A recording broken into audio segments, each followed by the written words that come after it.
All right, everyone. So a few people in the chat.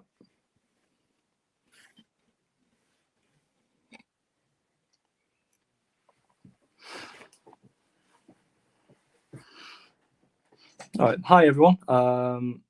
As you can see, I'm not Phil Dwyer, who usually hosts these tastings. My name's Sam. I work with Phil in the whiskey shop in Manchester.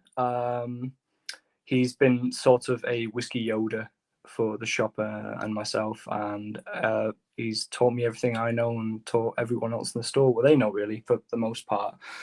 We do pick up bits and bobs on the side, but I've worked with Phil for about 5.5 years now, and I'd like to say I've been, this has been left in my capable hands, but we'll see. This is my first event of this style.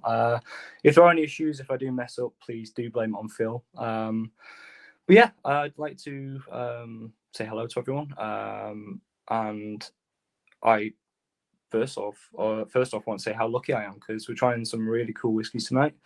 I'm very, very lucky in that the first tasting I'm doing of this sort is going to be about two whiskies that I'm a massive fan of. So we have off the bat a Scotch whiskey from quite a new distillery, really interesting style, something I'm really looking forward to talking about. And we also have a bourbon whiskey, obviously a little more history in regards to that distillery, which again we'll get into the nitty gritty with later. But first off, when you're trying your whiskey, just give it a bit of a smell. If you've got a Glencairn, if not, no worries. Just try and get a bit of a nose on the whiskey before you go into shotting it. I'd recommend sipping it, though. It makes it a lot more straightforward and stops people from passing out quite as often, which is something we do want to avoid tonight. But yeah, I will jump into this first whiskey. We have Nc'nean, if you all want to pour that into your glass. We have the Quiet Rebels Amy edition. So I'd like to introduce our first guest, Annabelle Thomas from Nc'nean Distillery. And yeah, we'll get started trying Hello. this. Hello. How are you doing? Hi, Sam. Very well, thanks. How are you? I'm not doing too bad at all, yeah. Bit shaky, but this is going to be really cool. I've been looking forward to this for a couple of days now. Thank you for joining us. Very privileged to be your first guest. No, it's the pleasure's mine. This is really interesting. We've in the store we have a good rep with Kat, who comes in quite regularly. I think she's since gone to Tom Martin, but she used to come in often and honestly bewilder us with some incredible Scotch whiskey. But yeah, I'll start pouring this. But in regards to Nc'nean, correct me if I'm wrong in some of the odds and sods, some of the facts here, but Nc'nean opened around 2017. It's quite a new venture. The first bottle you released was the Nc'nean Organic in around 2020. Is that right? Yep, that's correct. I actually happen to have a batch one right next to me. Oh my God. So yeah, we started production in 2017. We released our first whiskey in 2020, which I didn't really expect to be releasing our first whiskey in COVID, but there we have it. Yeah, I think it was much needed, to be fair, for a lot of people at that time. I can certainly attest to that. But yeah, so in terms of the distillery, north west coast of Scotland, just a short hop, skip, and jump away from the Isle of Mull.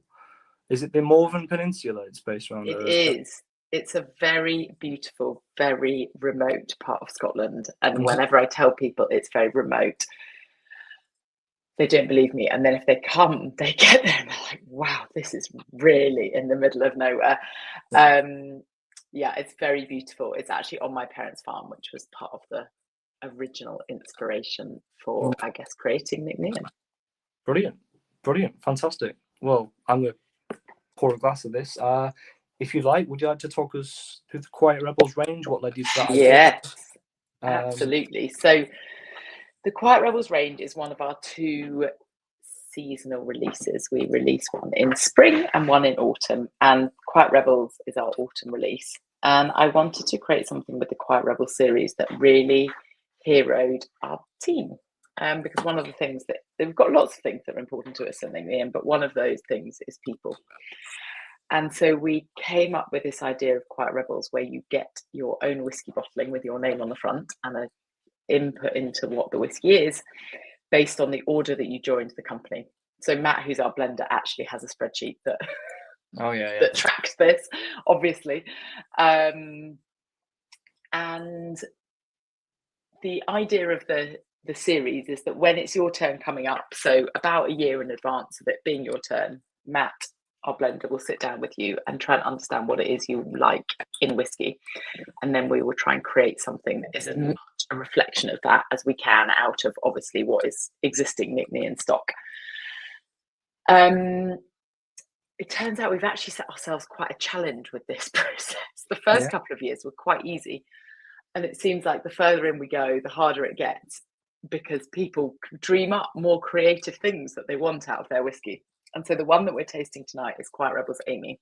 Mm-hmm. Now, Amy is our head of sustainability, and I can tell you lots of wonderful things about Amy. But in terms of her whiskey preferences, she said that she wanted something that reflected her sustainability values. Now, the part of the problem with that is that we already do so much in sustainability. It was difficult to find something specific that we could add to the Quiet Rebel's Amy edition. And she also said that she loved port finish whiskey, and we'd actually never done a port finish whiskey. We didn't have any port casks in the warehouse, so we thought, okay, this sounds cool. Mm-hmm. And we started looking into it, and we found something that's not port, but is maybe more interesting and is similar to port, called Morri. And Morri is a fortified French wine that is kind of made in a similar way to port. And we found this incredible biodynamic organic producer of Morri who had some barrels available. So part of what you are tasting tonight is Morri finish. And it is, in terms of cask breakdown, it is 63% STR cask, and we can talk a bit more about what that is. And then it's just under 20% ex-bourbon and just under 20% ex-Morri. And I think what that gives to me is this lovely, it's got lots of the kind of lovely typical Nc'nean notes. It's got lots of citrusy notes there. It's got lots of lovely fruity notes. It's got some spice. But what this is, for me, this has really added an orange marmalade character. Yeah. People perceive this in different ways, but for me, it's just got orange marmalade written all over it. I get a lot of that on the finish. I was thinking almost a citrusy note. I get that in a lot of Nc'nean bottles. So we tried depending on which bottling you tried, even the cask strength STR casks that we've had in the store, which have been touching 60%. Like it's rocket fuel, but there is also that light, quite subtle floral citrusy note at the end, and marmalade sums out really well. I kept thinking lemon curd, but that's a bit rich. But no. I mean, well, one of our official tasting notes is lemon custard. So yeah, basically. And I mean, I think you're right. The fruit, that citrusiness, is a very typical Nc'nean note, and we have this creaminess across all of our spirits, which comes from the organic barley, and those two combined really comes through in this. And a lot of people are saying in the comments the jamminess is. I completely agree. That's another one of the notes, isn't it? Jamminess. Jammy notes, strawberry jam and whatnot comes through quite a bit. But yeah, it's really good. And yeah, I'm really enjoying the. Like I said, it's quite a new distillery. Sometimes it's interesting to get to grips with how whiskey is going to taste in terms of, is it going to be too spirit driven, or maybe are they going to experiment with certain styles of casks? You mentioned the Morri casks. Obviously, STR is kind of a standout one of those. Obviously, you get your general bourbon and sherry as well, but it's really interesting. I've never tried anything that's used those casks before. Morri casks, is it? Morri, Maury. Yeah. Okay. No, and you know what? I'd never even heard of Morri until we used these casks. Some of the casks that we use, the more unusual ones, are because I know the product and love it. Mm-hmm. But yeah, this came to us from the other way. We found these casks, and it just so perfectly fitted the bill for what Amy was looking for. This super small, really sustainable producer. Yeah. And what we actually ended up getting in, because we found the casks through a broker, which is the kind of normal industry way of getting them, but we then got in touch with the producer directly and said, hey, we're using these casks, and they sent us a couple of bottles of the actual Morri that had gone into it. So we got to taste it, and it is very like port. It's got that lovely sweetness to it, very fruity. It's almost like a dessert drink, if there were. Absolutely. That style of wine, I imagine it. I'm a big fan of port myself, big fan of sherry myself. But it's something I'd like to try. I do think you mentioned obviously the Morri casks, and whilst I'm not trying that not tried that style of wine before. Like I said, I do drink a lot of port. I do get notes in there, and like I said, it's good that even say with a higher ABV than a lot of standard whiskies, because the more you get into whiskey, the more you realize 46, 48, 50%. It's not that rare. You know, you try your general JD or Jameson's from the store, or Glenfiddich from the store, 43% seems like the norm. But the more you try, the more you realize 46 to 50, sometimes 52% is quite standard across the board. And it's good to try a whiskey that is quite high in ABV, and it's not one dimensional. And that's something I've always found interesting regarding Nc'nean. Young whiskey, it can be very interesting, very quite eclectic almost. And this kind of fits that bill. You do get that jamminess, you do get that citrusy note, and it's incredible. It's really nice. And that's what I think that's part of one of the things we're trying to achieve with the spirit. I want people to understand what the house style of Nc'nean is, which I would describe broadly as elegant and fruity, but some of the tasting notes we've talked about, like citrus, stone fruits, creaminess. But you know, we're also big into experimentation. We love doing things differently and stretching what that can be almost as wide as possible by changing casks like we do in Quiet Rebels, but perhaps more importantly by also playing around with the underlying spirit. Yeah, no, absolutely. I think that in terms of quality of cask and going out there and trying something new regarding the cask usage in distilleries, especially new distilleries, is very interesting, and it's much needed as well. I feel like there is a threat with some more traditional distilleries that you carry on doing the same thing for a few centuries. At some point, someone's going to get tired of it. Whereas a lot of new distilleries I've found, and again, Nc'nean's at the helm there, have tried doing something new and experimental and quite interesting. And even if it falls flat on its face, which this certainly does not, it's interesting to have attempted that, and you understood where it's taken you, where it's left you, and whatnot. And absolutely. And I think we have the benefit of being new in that sense. Like, we haven't got the weight of history on our shoulders. We haven't got not nearly such heavy consumer expectations as what we might make. And I think that's a really freeing thing as a new distillery, and thus we take advantage of it. But yeah, you're right. Some experiments complete flop. I mean, we put some stuff into the distillery that just doesn't work, complete waste of money. We have also run, in particular, a lot of yeast experiments. And you can do as much testing as you like beforehand, but until you put them in a barrel and taste them after 3 years, you don't really know what they're going to be like.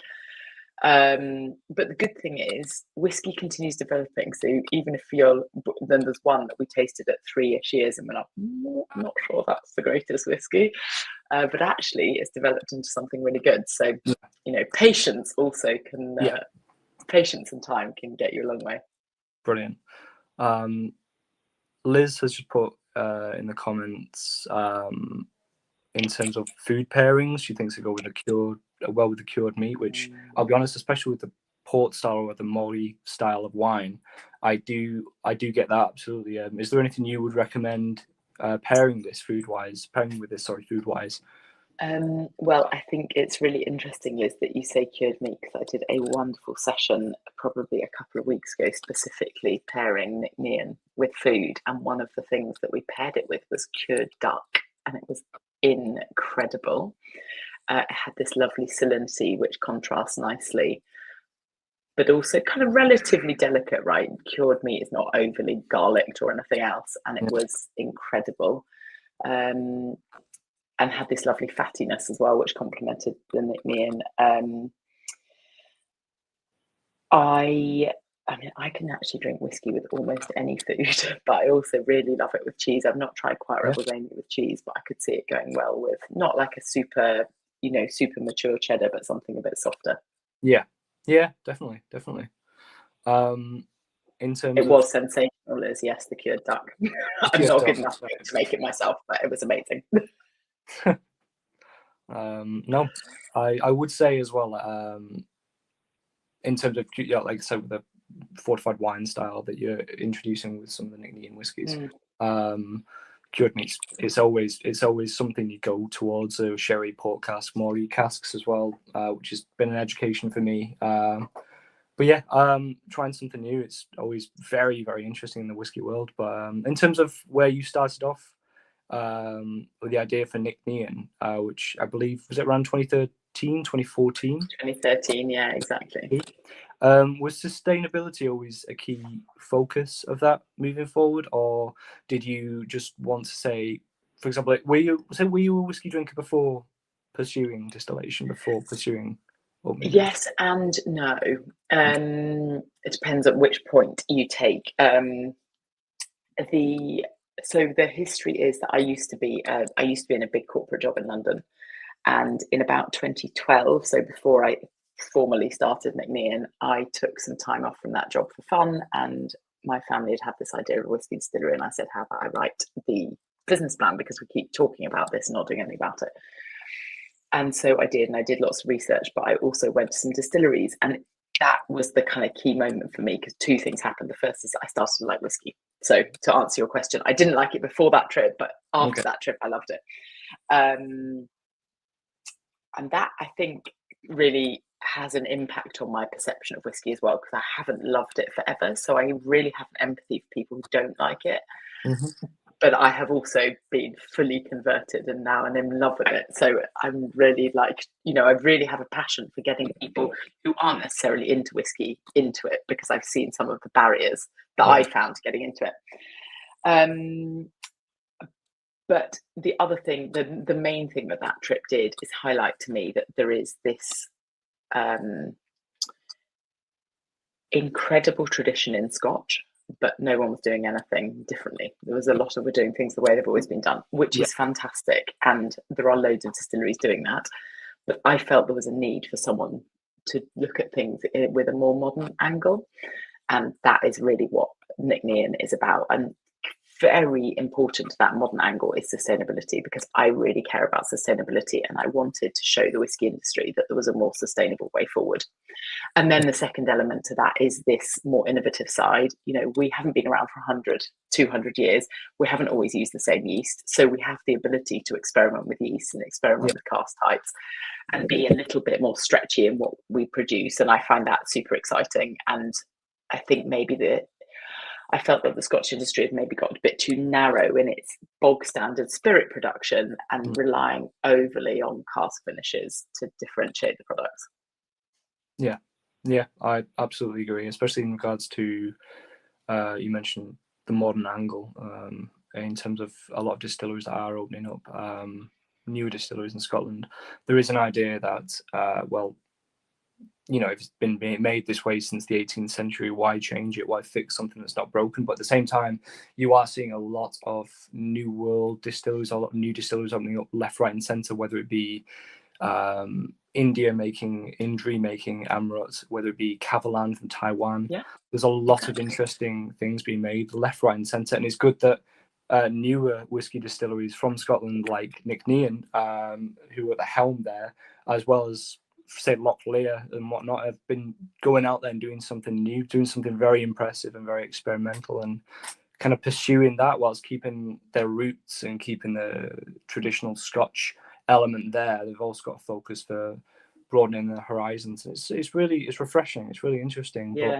And I agree. I mean, I think there is so much exciting stuff going on outside of Scotland that it's actually really important that Scotland doesn't rest on its laurels and think, well, we've always done it like this. Like, for a start, sustainability has become important. Like, there's a good reason no one's doing anything about that 100 years ago, so not understand anything about it. But it has become incredibly important now, and I think we have to change, and hopefully we can encourage the industry to change quicker. But yeah, as you say, there's lots of exciting stuff going on in terms of whiskey elsewhere, and it's exciting to be able to be part of that in the kind of, in the Scotch context. No, I absolutely agree. It's been probably the best part of my job in the whiskey industry, has been exploring these new styles. And just as we wrap up, I'd just like to say thank you very much, because Nc'nean's been one hell of a whiskey to try in my personal whiskey journey. And you're learning from Phil. You've got obviously the traditional distilleries, but trying something new has always been interesting. It's always been kind of my cup of tea in the store. And Nc'nean kind of is the flagship for that. I've tried the organic, the STR single cask we had in the store. It's absolutely phenomenal. But yeah, I want to thank you. Thank you very much. Thanks for having me. If we if it's all right, we invite you back in a few minutes. I would love to. No worries, brilliant. Thank you very much for talking us through Quiet Rebels and for being on as well. Thank you very much, Annabelle. Thanks, Sam. Yeah, I think we're going to introduce our second guest. So if you all wanted to have a bit of water, cleanse the palate a bit before trying the next whiskey. It is very different in style. It's a really groovy distillery again.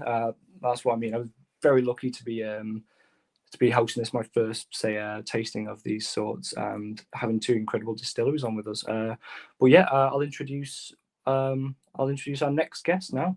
We have from Evanston, Illinois, we have Paul Thetko from FEW Spirits. So yeah, I'll let you all have a bit of water, cleanse the palate a bit, and hi, Paul. Oh, there we go. Hey, how y'all doing? Still on me for the last second there. Yeah, that was awesome with Annabelle. I'm such a big fan of Nc'nean, doing just super, super cool stuff with great, great whiskey. Absolutely. I think as we were talking about, in terms of newer distilleries trying something interesting, it's something that really is right on my alley. I really enjoy that because the whiskey industry is such a traditional industry. It's got its feet cemented in this age-old tradition.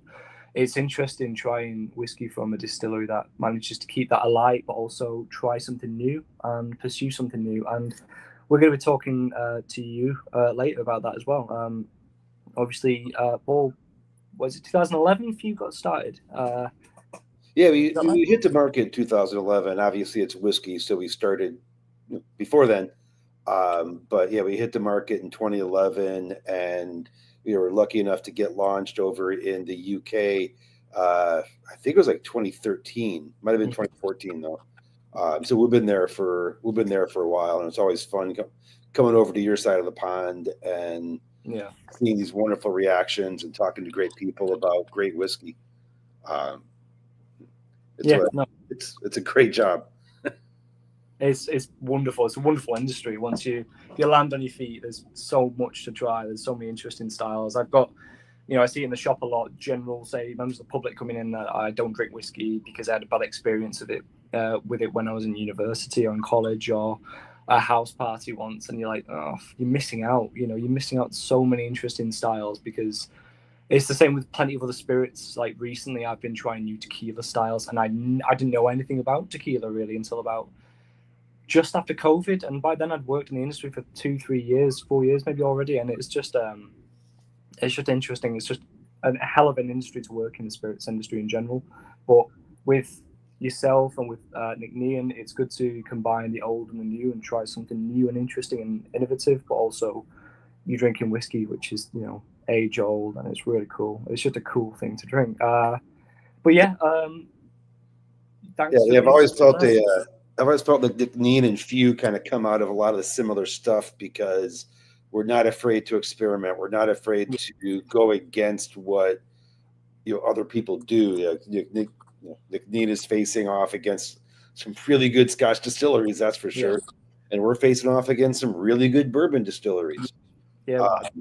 But I think we've been able to make our own way and provide different whiskeys that are fun, they're interesting. Yeah, they're absolutely they're at that level and at that quality, but they're also different, and I think that's what makes it interesting. And I think there's a lot of people, oh, I don't like whiskey. Well, you haven't had the whiskey like yet.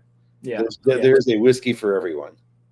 Absolutely. You've just got to have a bit of patience and I guess take the plunge. But I think in terms of as we were talking about traditional styles, obviously Nc'nean playing off against traditional Scotch whiskies and FEW playing off against traditional, say, Kentucky straight bourbon styles. I just wanted to dive into the whole FEW story as well, because it is obviously around, you started early in 2011, but that's when roughly the bottles started to emerge. I wanted to sort of delve into the history and the actual styling of FEW, because I spoke to you about this, I think, in November when you were in Manchester. Everything from the name being derived from, is it Frances Elizabeth Willard? Well, there are those that say that. It's actually a coincidence, of course, but a lot of people see that. But yeah, everything about FEW is there for a reason, to tell a story.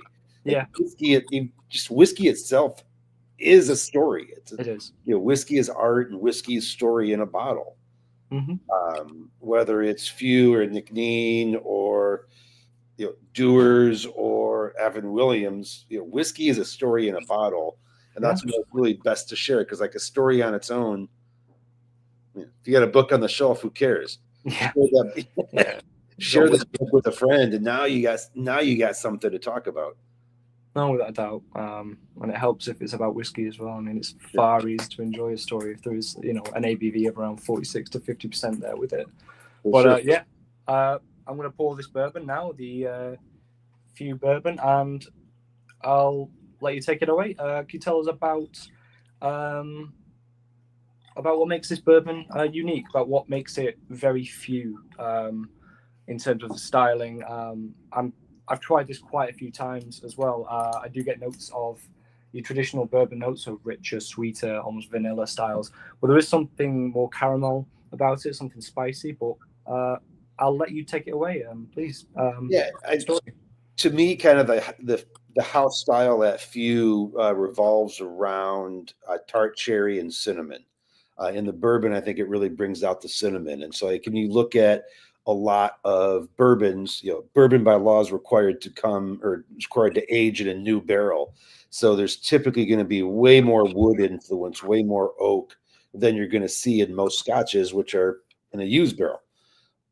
So with bourbon, you're going to be looking for a lot richer mouthfeel. You're going to look for much more of that vanilla, that caramel. You might be getting some nice little marzipan, like we were talking about earlier, from some of the furfurols and the other other interactions between the wood and the high proof spirit in barrel. But I think what really makes us stand out is that we just don't take the same approach. FEW bourbon is, to me, a really, really spicy bourbon. I think I've heard it said before, and I actually tend to agree with it, that FEW bourbon tends to actually drink a little bit like a rye whiskey because it is so spicy. Yeah. It's not, bourbon really does have a rap for being overly sweet. And I don't think you can think that about FEW. Yes, there's sweetness. It's bourbon. It's going to be sweet, but it's not a cloying, over the top. It's just a really nice level of sweet, balanced out by this, really nice cinnamon spice. You get some nice fruits, tart cherry. We also have a rye whiskey that is on the market, and I get a lot more of the tart cherry in the rye than on the bourbon, but it's definitely going to be there. It's that spiciness. Like, there's plenty of really good sweet bourbons out there. We're going to go for something different. We're going to give you a little bit more spice. We're going to give you something that you could tell a story about, something you can enjoy with your friends, enjoy with your family.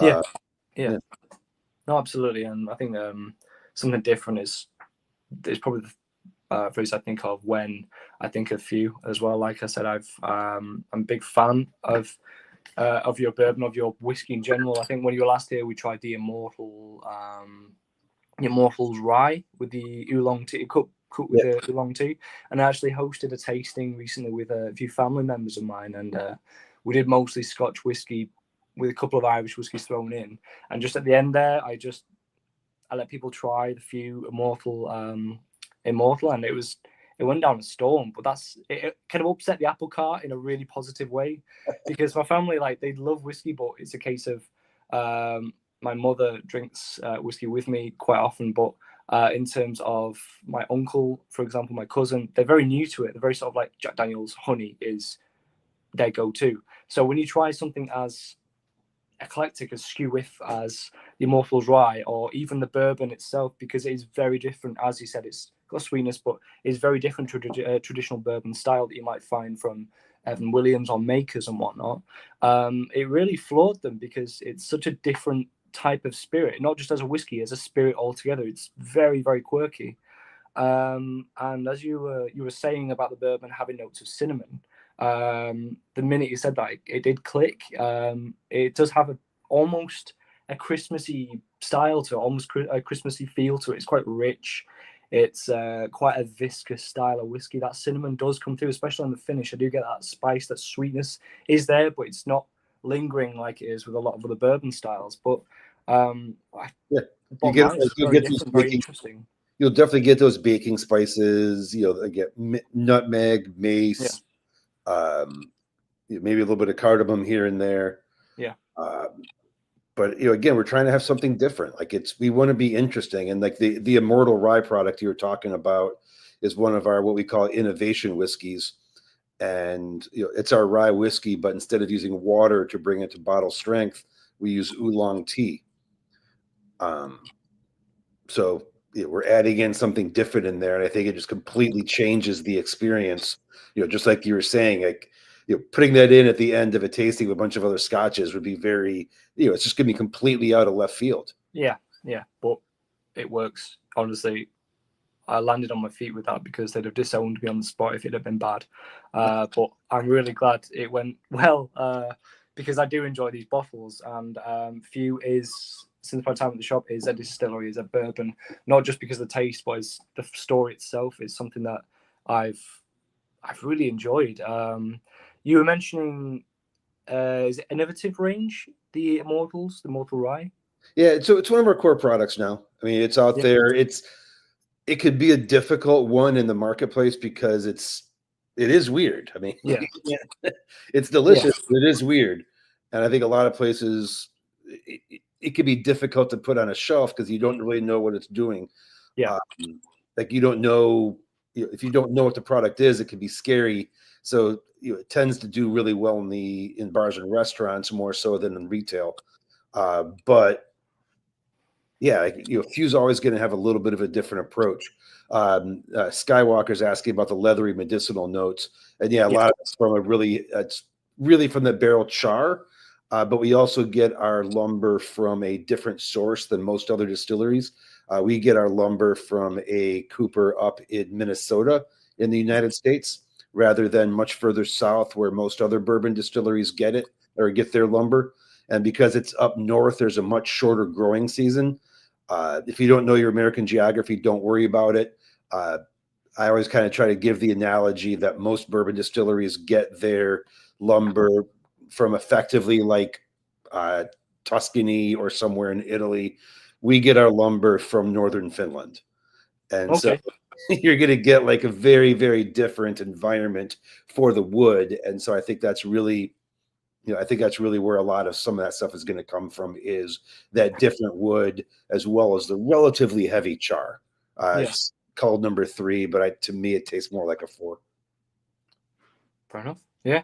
No, in terms of the charred style, in terms of bourbon itself, I remember when I was actually talking to Phil about it with regards to makers at the time. It's not something you traditionally associate with, it sounds stupid, but with bourbon, in the way that charring the oak, obviously, it kind of rejuvenates it sometimes. If you toast it, maybe, to get my wires crossed a bit there as well. But it does impart a really generous, quite interesting style to the whiskey. Yes, I think you mentioned leather. I think Skywalker mentioned leather. You do get that at the end. Not that we're all chewing on leather day and night, but you do get a note of something a bit rich, a bit stronger there. It's just very interesting. But the style of whiskey that FEW traditionally has been a pioneer of, the quirky, the innovative, almost risky styles. Is that something that you're going to slow down on, or something you're going to carry on doing? Is that part of the FEW story of the future? Is that something you're always going to pursue? It's very much part of our DNA and who we are. Just like Annabelle was talking about with Nc'nean, it's gotten harder for us to release as many innovative whiskeys as we've grown and expand our distribution network. It's become much more difficult to do that.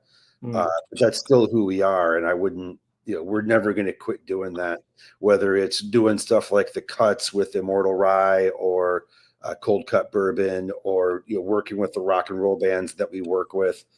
We're not going to stop doing cool, interesting things because it's who we are. It's what the brand is about. And we make incredible bourbon and we make incredible rye. And as a guy who has a raging case of ADD, the only way I can manage my own inability to focus is to focus on bourbon and rye, and then I get to play, and then I go back to work, and then I get to play. Yeah. And so it's who we are. Like if we stop doing that, I'll be really disappointed. Good. Good. I really hope FEW continue like bringing really interesting styles to the world, because honestly, as I was saying to Annabelle, as I've said 2 or 3 times now, I think I'm repeating myself quite a bit.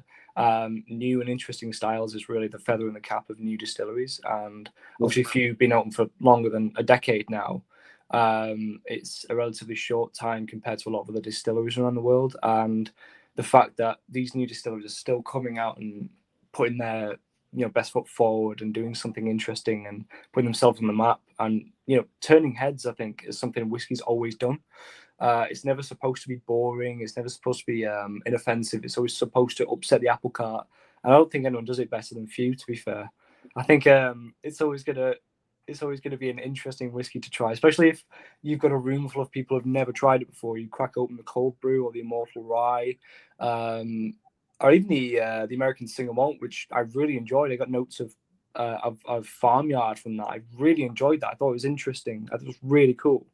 But this style of whiskey, or rather these numerous styles of whiskey, have these always been things that you've been a fan of even before pursuing FEW and starting FEW Spirits? Is that something Paul Fletko would have sat down with, say, in 2005 and drank? Would you have always enjoyed a quirkier style, or would you say have a general single malt or bourbon or Irish whiskey?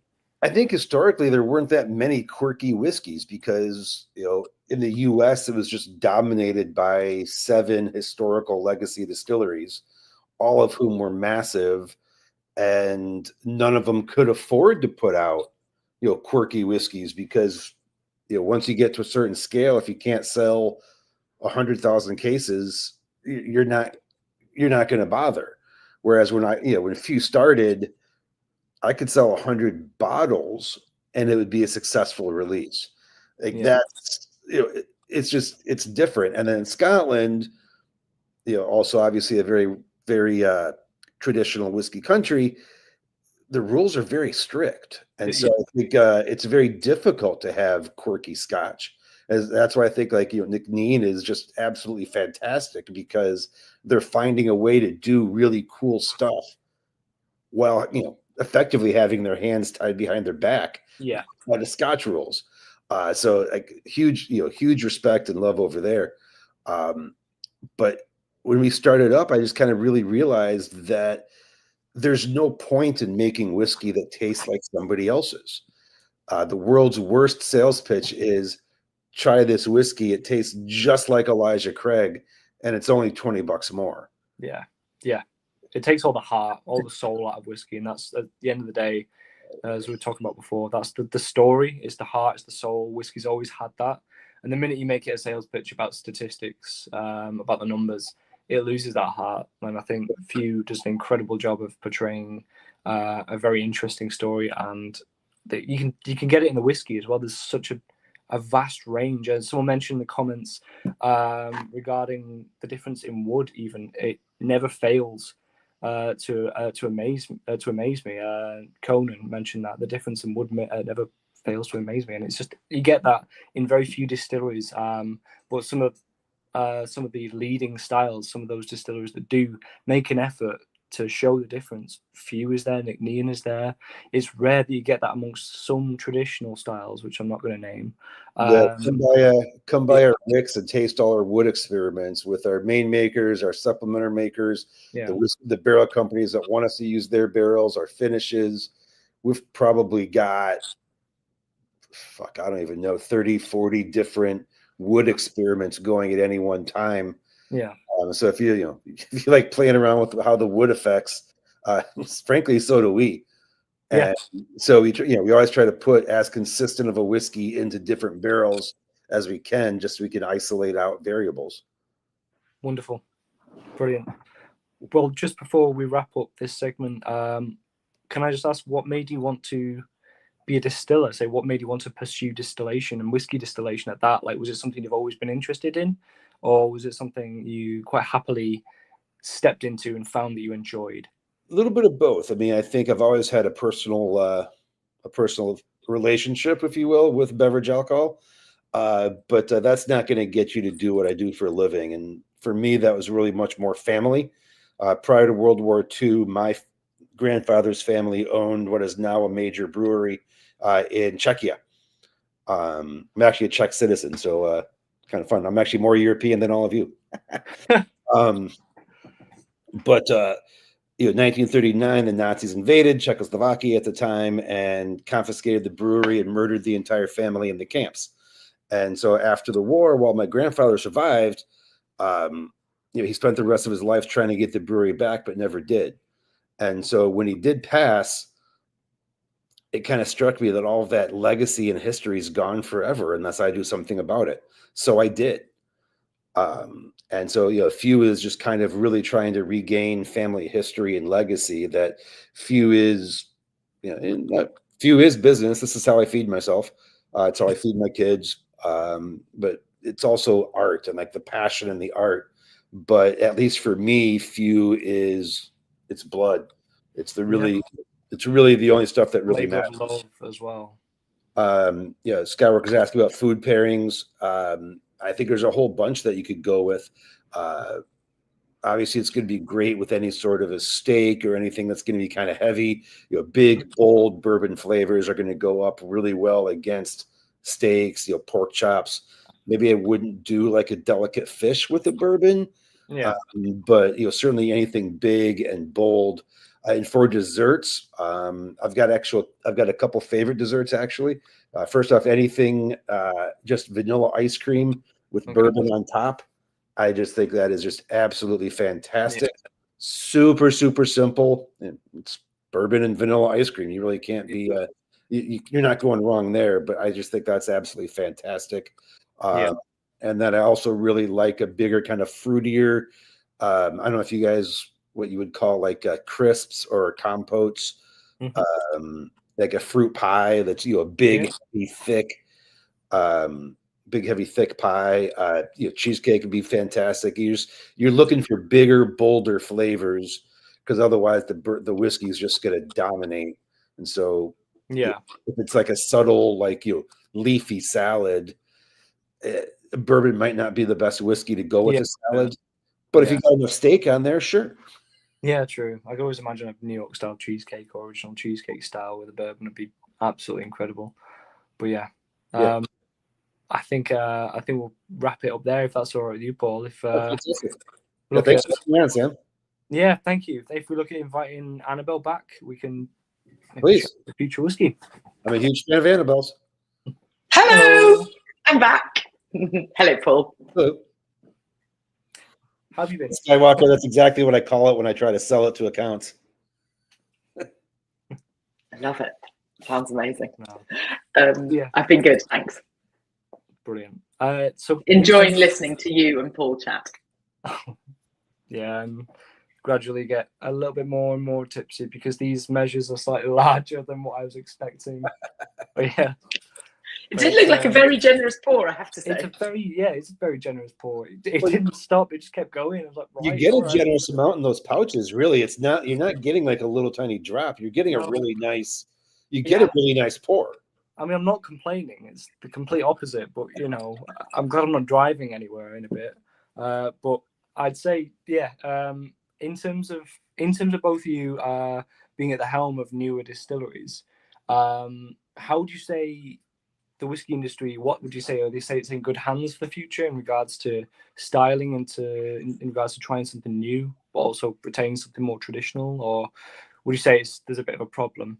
There's not enough distilleries trying something innovative and exciting. I kind of see it going ebbing and flowing. I don't know. I'd love to hear Annabelle's views too, but to me, I see like the interest in innovative whiskeys kind of come and go on about a 2-3 year cycle. People kind of get into it and then they kind of fall away from it, and they kind of get into it and they kind of fall away from it. But it's always going up. At least Yeah, and what do you think about the distillery side, Paul? Like whether there's enough drive to change from our end rather than the consumer interest in it?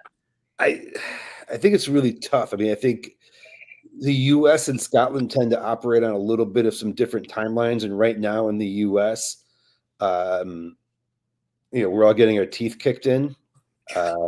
It's bad in the US at the moment. And I hope that does not come to Scotland in the near future, but I suspect it will. It's just it's already with us, don't worry. Yeah, well, I'm sorry. I do not like that. But like it's just been really, I think it's really hard. And I think a lot of the cool, innovative whiskeys that come out are by necessity going to come from smaller places like FEW or Nc'nean. Like I was saying, if you can't sell 100,000 cases, a large distillery can't release it. They can't.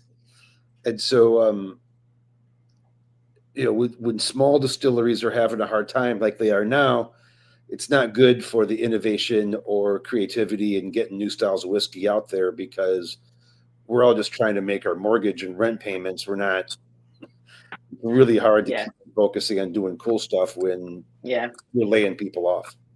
Yeah, exactly. No, I agree. But I think from a Scottish perspective,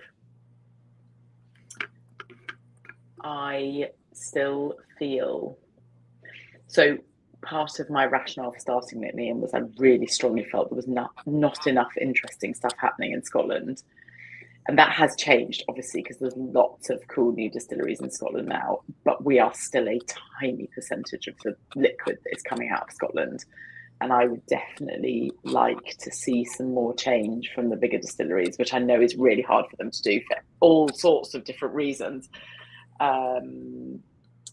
But I do still think the need is there to almost not rest on our laurels.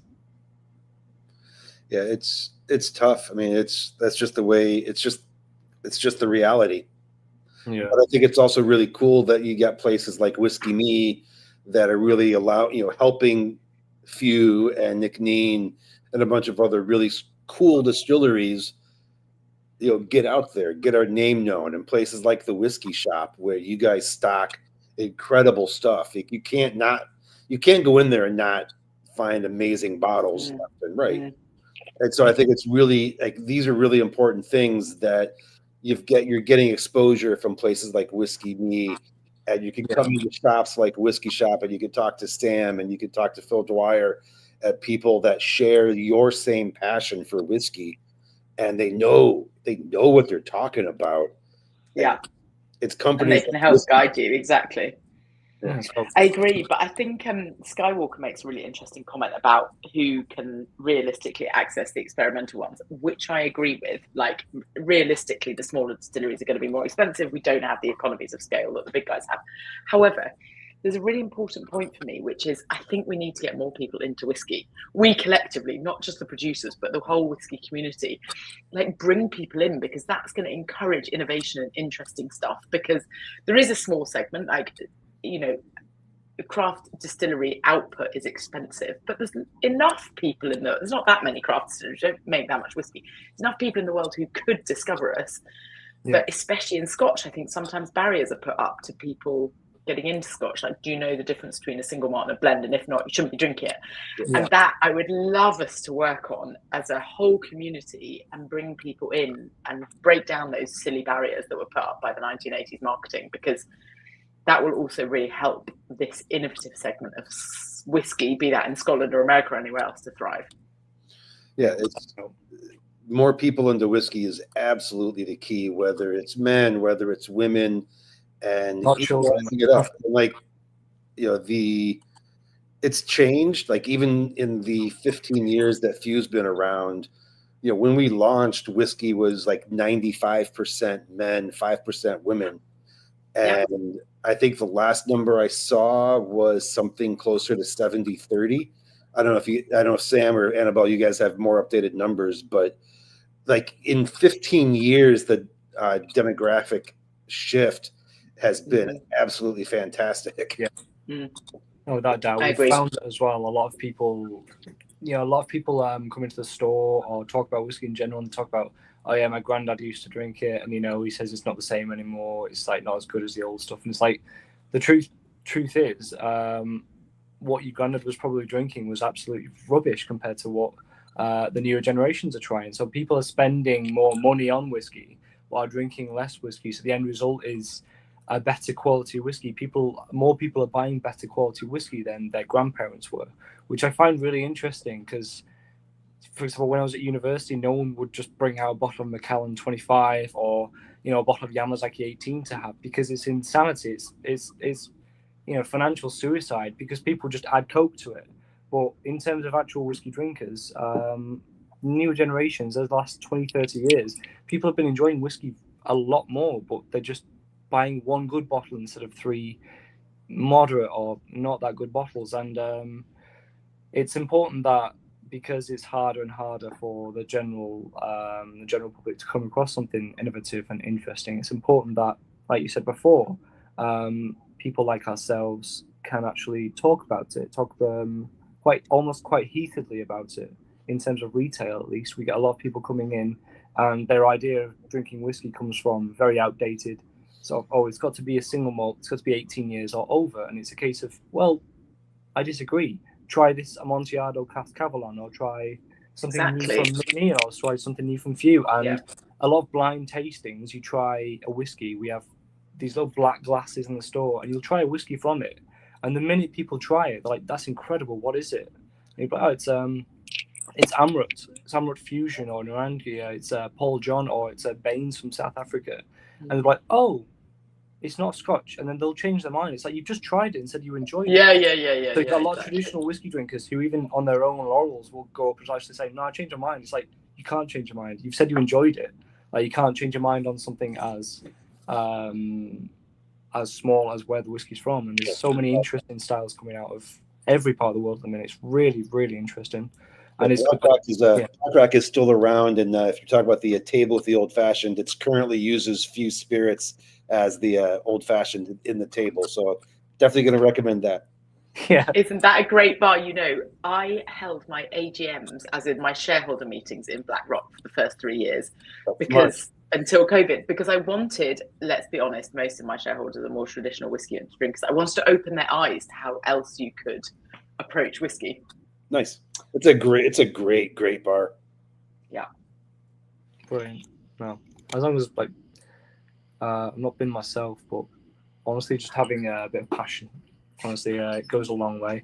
And talking to you both tonight, you've got a hell of a lot of passion as well. You've got that Sterling bar that's just Sterling's really cool. Yeah. That's like 4 or 5 blocks from you. Super close, right? Yeah. And also, in regards to Nc'nean, Project Halcyon, I think you worked with them on, wasn't a Huntress. There was a Northern. It was a single. Yeah, it was a single cask. The Bordeaux we did cask, in collaboration with it. Say again. Was it the Bordeaux cask? Yeah, white Bordeaux. Yes, that's it's right. bonkers.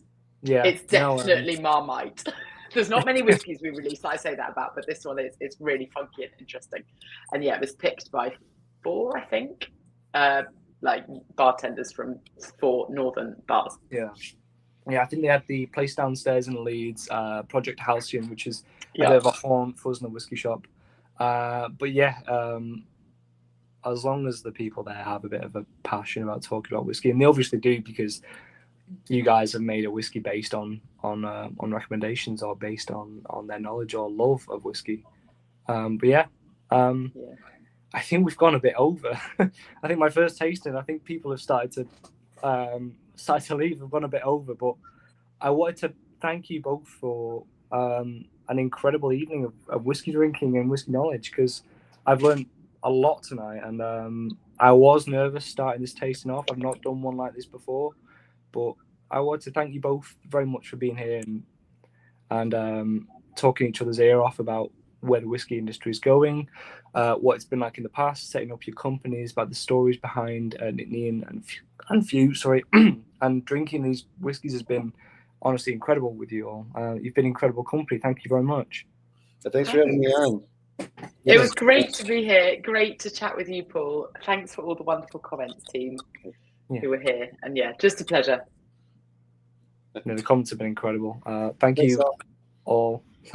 Cheers, guys. Thank you very much, folks.